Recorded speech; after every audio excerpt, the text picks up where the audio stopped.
We have got a quick panel. It's called a quick panel, and there's a people shuffle. So we're going to ask our next panellists to come up. And my goodness, they're a fine bunch of people. Hara mai, toko whā. Actually, even better, you can introduce yourself. I do know Mare Kura on the end. She's the most awesome guitarist at our church, Holy Sepulchre, Tātai Hono Te Aotearoa Tapu. So we'll start with Koronisi, and then we'll come along, introduce yourselves, and then we're going to start asking these hard questions. Kia ora. Kia ora. Kia ora mai tātou, ko Koronisi Makila Pahau. Ki te taha o tōku pāpa, no rongo whakaata, te aitanga māha ki whakatohea, ki te taha o tōku māma, no ngā puhi nui tonu. Kia ora, and I'll just introduce myself there and pass the mic on. Kia ora. Kia ora te whānau, ko Jared Tēnei.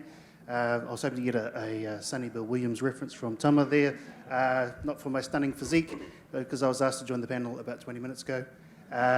Shane Howarth. I currently work at Auckland Unlimited and I support Māori businesses, and I also run my own Māori business for 15 years, so that's why I got super subbed into the panel. Kia ora. Kia ora. Cool.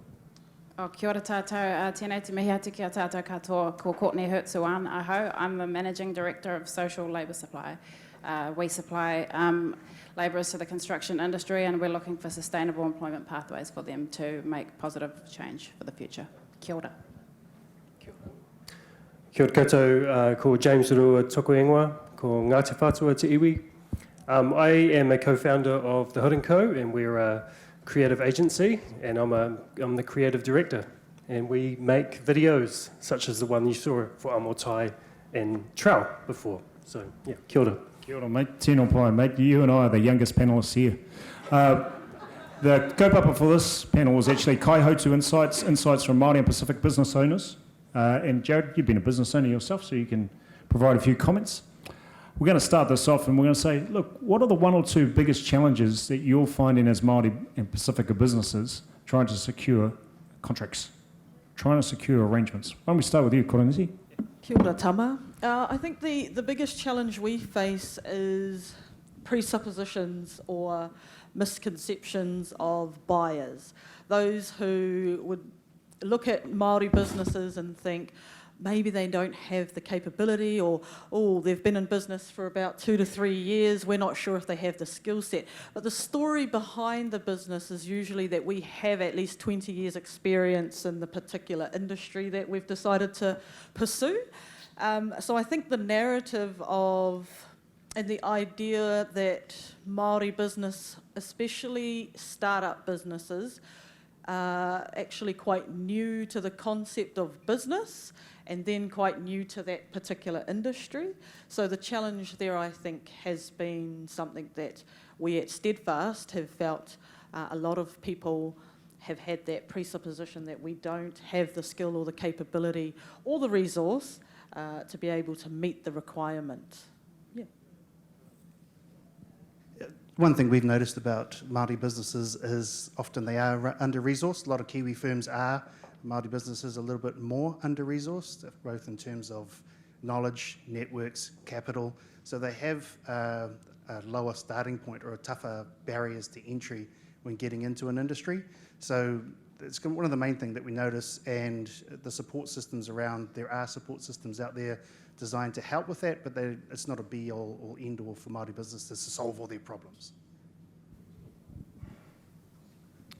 I think one of the challenges we've faced is that Māori businesses, as a Māori business ourselves, we do things differently. So I just want to give a mihi out to Link Alliance, who I know are here somewhere, who we were one of the first businesses to get a contract through Link Alliance, the Link Alliance contract, and that was because they changed the way that they did things. So for them, social outcomes was a huge, huge part of the tendering process. So then for us, we could then prove that we bring more to the table than just price. So I think that's been a challenge to date, but amazing organisations like the Link Alliance have allowed us that opportunity to get in and prove that we are capable of doing it just like the other businesses. Great answer. That was what I had in mind as well. For us, as a Māori business, I mean, some of the challenges that come to me immediately is a lot of the tender process is not natural to us. It's not innate. I think sometimes just cutting through that is the biggest challenge.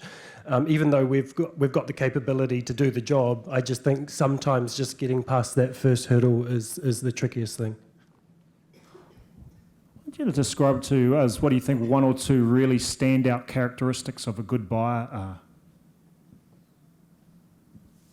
Don't all look blank.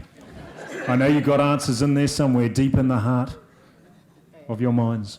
I mean, I mentioned Mayors or that. Something that we look for, working together with a buyer or a client, is that someone, that mutual trust, and we wouldn't go into the contract without knowing that we've got the capability, but it's having that reciprocal respect and that trust that comes from the buyer's side.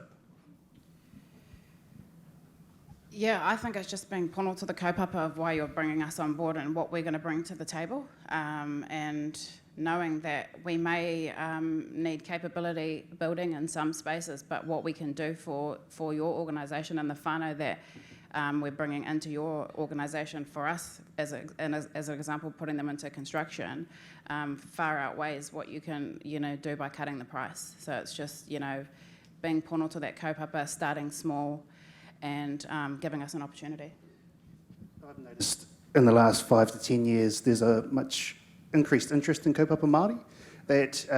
So one of the businesses I started was a food truck catering business called Puha and Pākehā, and our kaupapa was there to hero native New Zealand ingredients and Māori cooking.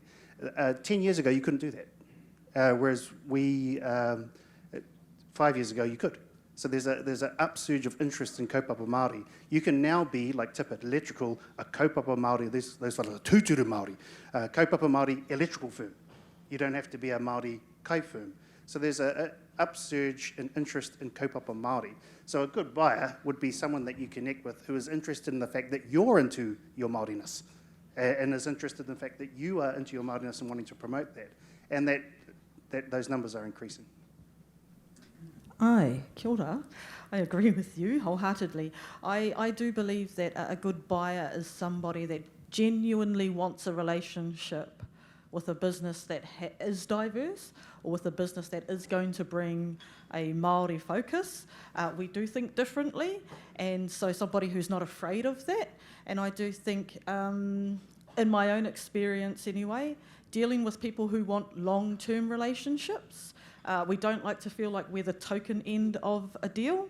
We do want to be brought into this relationship because we do see, going out fishing with you once in a while. We do see those relationships outside of just a business one as a really holistic, important relationship, and that if we can feel that you can become part of our whānau, then that's where we see that you're very genuine. If we feel like you sort of want a quick one-off job with us, we'll actually pick up that understanding, we'll pick up that vibe.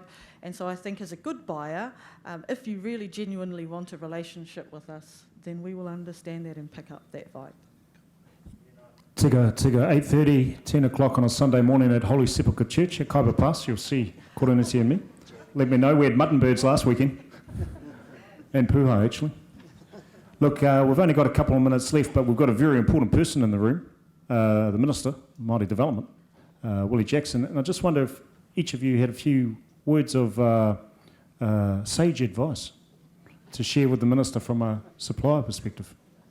Sage advice, wisdom. We won't start with you, Koronisi. We'll start with the council.gov.nz worker. Manager, Jared. Auckland Unlimited is the economic development agency for Auckland. It's our job to have oversight into the social procurement for Auckland, and there's a whole bunch of mahi going on, and we're going to pull all the threads together, get a whole bunch of joined up thinking going, and make sure all the pieces are in play to make this thing work. There are some already big pieces already in play. You can see the mahi that some of these guys are doing, and it's fabulous. We want to continue that. A couple of the big pieces that need to happen are a connection piece between the businesses themselves and the buyers. We need to massively increase that. And also a capability piece. I know Heta mentioned it. Heta and I were working on capability stuff for quite a while there, and I've put some in place at our place supporting Māori businesses that are going for government contracts. We need about 10 times what I've done this quarter, and that would be a drop in the bucket. We need about 10 times what Auckland Unlimited put into capability development this quarter, every quarter. But that'll drive the businesses along. It'll be a nice little match-up going where you've got buyers interested in what they're doing, you've got capable businesses who were pretty good before we started, but now they're super good, and then you have a nice little system going, and hopefully we can drive through beyond the 5% target. Kia ora, ka mihi. James? Our minister's over here, so speak directly to him. Yeah, I mean, I just want to say that I'm just super grateful that this initiative even exists, and it's just as business owners, it allows you to aim higher, than you would usually. That before you felt like you had no chance to get in with some of these massive government organisations. Now the fact that we've got that chance to get in there and we've got to be have that seat at the table, I just think it pushes us and it makes us aim higher in our own businesses. Well, we've got the Minister here. I think some funding to continue this beautiful thing that is Amotai. Just a little bit. Because we've been there right from the get-go when they were He Waki Eke Noa, and we were one of the first businesses that did get a contract through Auckland Council, actually. So they've been amazing for us as a wahine, as a Māori wahine, to start a business in the construction industry when there's the majority of labour suppliers are Pākehā owned. So we're disrupting, I think measurement of social procurement is going to be the next key part to keep everyone safe. I think measurement so we know what we're delivering and what our buyers know that they're expected to deliver so we can make positive change for our whānau. Kia ora. Tēnā koe, Willie. I actually worked with your mum via June, and my grandfather was Bert Karaka. So I've known Willie's whānau for a number of years, and the model that we had at Wātea, Radio Wātea, Muma Road Safety, all of those were inspiring models for young Māori like me. So to have you here today and to be able to express what Amotai has done and actually use that model of what we had at Wātea, that is a model that would work for Māori now and well into the future. So I really wanted to just acknowledge your mum for that, and also just final parting words to all our businesses here, that we are Māori and that we are unashamedly Māori and that we do things differently, but no mai hara mai, come and sit down, have a kōrero with us, we're not going to bite, I promise. Well, not too hard anyway. Kia ora. Kia ora koutou. It's been an absolute pleasure to be part of the rangatahi panel this afternoon. Been a rangatahi myself, all of 36 years of age, but really inspiring stories that you're getting up and doing things, so I might give you a call later, bro. Got some ideas for you. But kia kaha, kia toa, kia manawa nui, and we're going to do the people shovel and ask for the big pakipaki. O mai.